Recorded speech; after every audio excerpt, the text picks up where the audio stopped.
falso po ito. Sa totoo lang po, kaya ako nasaktan. Di ba nasa vlog ko? Nasaktan ako kasi, di ba may comment si Biancy doon sa post ni Dr. Lab na siya yung pipiliin pa rin ba na muli. Sa totoo lang po, doon po talaga ako nasaktan. Nasaktan ako pero tahimik lang ako nung mga araw na yun. Ngayaan ko na lang. Kasi, ba't ako nasaktan? Kasi, parang nabaliwala yung mga pinaghirapan ko. No? Ito po, huwag niyo pong i-bash si Biancy. Gusto ko lang mag-open din po sa inyo. Ang naramdaman ko nung mabasa ko yung post na yun. Yung comment ni Biancy dun sa... Nabasa niyo po ba yun? Yung sa dulo ay ang pipiliin pa rin niya si Doc Lab. Nasaktan talaga ako doon kasi sa totoo lang, ang mas nakatulong pa kay Doc si Biancy. Anong naitulong ni Doc? Naitulong ni Doc. Nailapit sa akin. Pero si Biancy, malaki din yung naitulong niya kay Doc. Mas nakatulong pa nga siya kay Doc. Ang daming naipundar ni Doc dahil kay Biancy. Kaya nasaktan ako, bakit mas pinili niyang, parang mas grabe yung pasasalamat niya kay Doc, pero sa akin, parang ganun ba? Doon talaga ako nasaktan.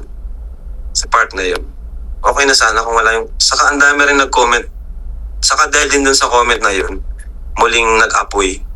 Kasi okay na yung vlog, tapos na yung vlog. Okay na, tapos na. Ang ganda na ng vlog. Nabilib yung tao kay Biancy. Pero dahil sa comment na yun, ayan, nabutasan na naman tuloy sila. Nabutasan na naman sila. Kasi, bakit ka naman makakomment ng ganun, ha? Parang, nasaktan talaga ako kasi, syempre, ginawa ko lahat para sa kanila. Diba?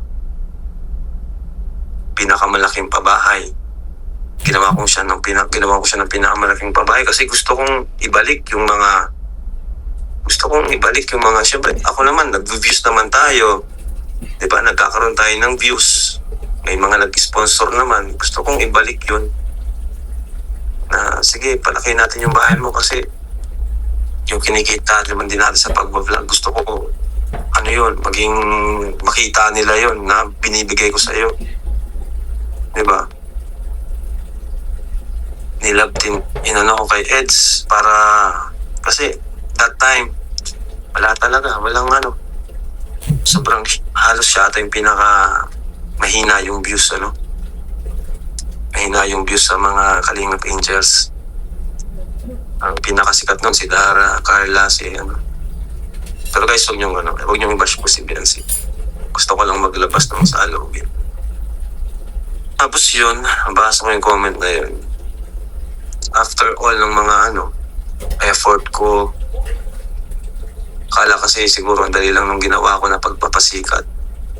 Si Edo nga kung tutuusin, pa yun, nagdadalawang isip pa yun kasi syempre katatapos lang nung kay Eric Bagayon, tama?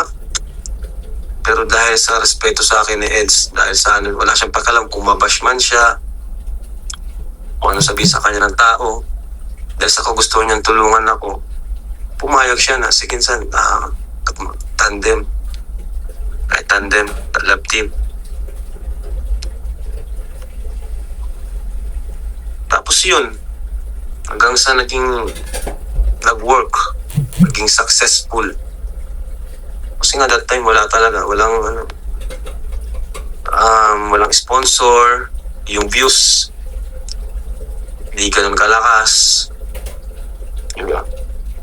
So, sige Eds, ikaw ang magpapalakas dito. Ganun po ako Kung anong pwedeng makatulong, iniisip ko talaga, iniisipan ko ng paraan. Kaya nag-usap kami ni Insan. Sabi niya, sige Insan, Ikaw ang masusunod kasi ganun ang karespeto sa akin ni Insan.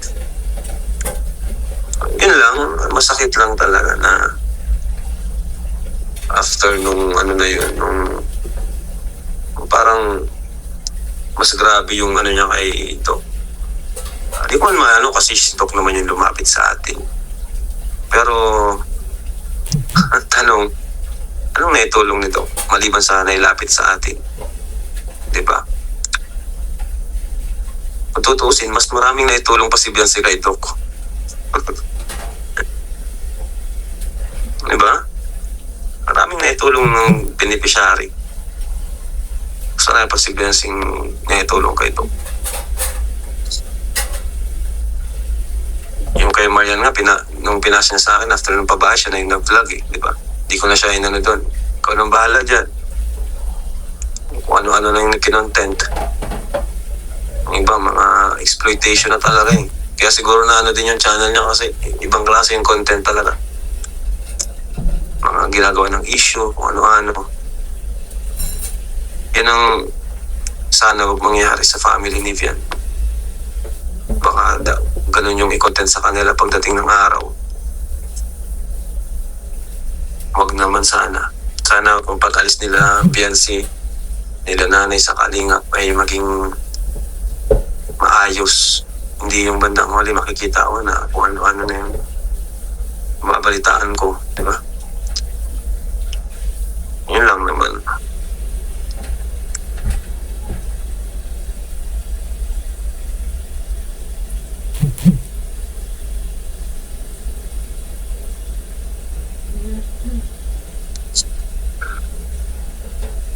Doon talaga, masaktan talaga ako doon. Ganda nung vlog kasi namin nun eh. Tapos na sana, walang ganitong gulo.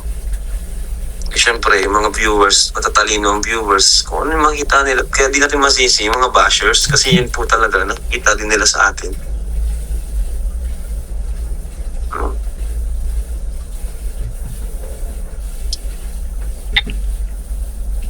Hindi kasi naramdaman ni Beyonce na may nagtatanggol sa kanila. Ano pong klase, ilang beses na nga pong pinagtanggol? Lahat na po ginawa ko para lang tahimik na. Ano po bang gusto na... Saka, isipin niyo pong mabuti, hindi lang isa ang beneficiary ko. Marami po akong beneficiaries. Yan ang tatandaan niyo po. Pati sa ibang mga beneficiary, huwag kayong masyadong dapat sa inyo nakasentro lang lahat. Huwag po kayong ganun. Isipin nyo mabuti. Mapalad nga kayo kasi kayo nandiyan na kayo sa taas eh. Isipin nyo yung ibang angel na nandiyan pa sa baba. Para lang yung ganun. Para akong isang tatay o nanay na kapag okay ka na, di na kita masyadong iintindihin. No? Ang mas po-focusan ko, yung mga mas ano pa, yung iba. Kaya baga, minsan, kaya yung ibang views ng mga viral, inaano ko sa iba. Binabalansi ko.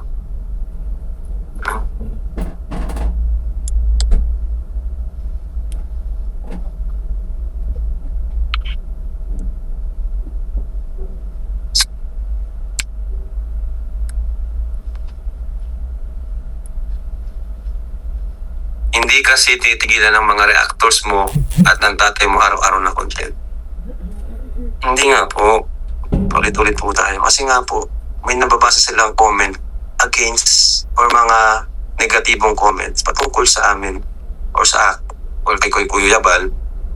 At masama pa ito, nagmumula pa sa family nila. Ano? Tapos, ang masakit pa nito, minsan may nakita ako, nag-comment pa dun sa anti-Kalingap.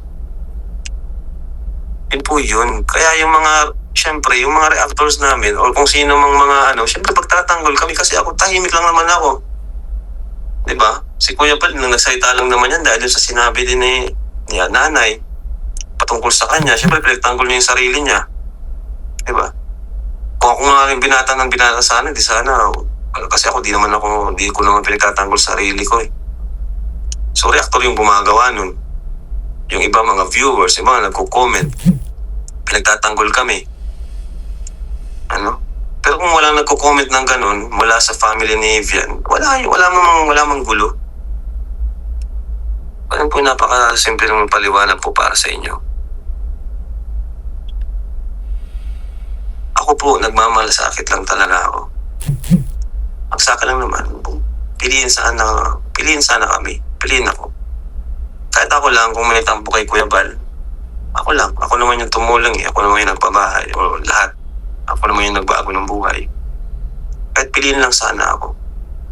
No? At sumunod sa mga payo ko. Piliin ako, kalinga. Sana, okay sana. Diba?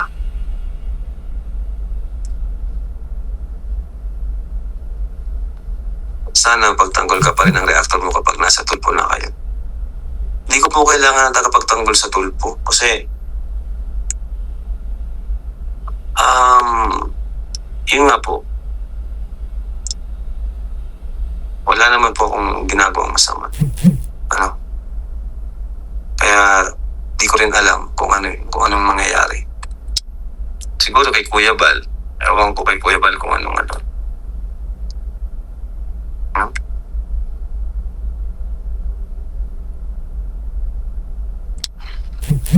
Saka ano po bang ano? Tanong ko lang ano. Kung sakaling sa tulfo, ano yung pinaka-reason? Ganun yan eh. Pagka-aralan yan mabuti, hindi yan basta-basta. Kaya ang mangyayari nito, wala. Ano lang, para sa akin, mas inisip ko si Biancy. Mas inisip ko si Biancy.